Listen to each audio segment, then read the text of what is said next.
5 kilometers northwest of the indigenous Caribbean fishing port of Bilwi is the rural Miskito village of Kamla, which indigenous authorities think is ground zero for the recent outbreak of Grisi Siknis. In the Miskito language, which mixes a lot of English words phonetically, Grisi Siknis is quite literally crazy sickness, just spelled and pronounced differently. Grisi Siknis is a mysterious cultural bound syndrome that provokes bouts of mass hysteria. It can often be quite violent and afflicts mostly young indigenous women.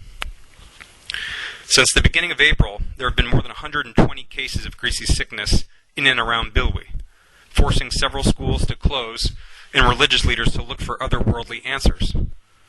Authorities were baffled as to what was causing the outbreak. Then in mid-May, 2 sisters, Yossi and Rafaela Chao, of Kamla, were afflicted with Grisi Siknis.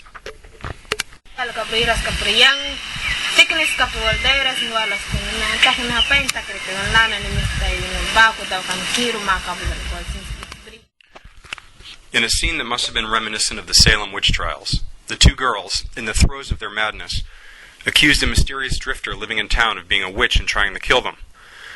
That was all the evidence that the townfolk needed to organize a lynch mob and go after the man, who admitted, after being beaten for hours, that he was the one causing all the trouble. The villagers burned what they claim were his spell books, and forced him to cure the girls, which he did in exchange for his life.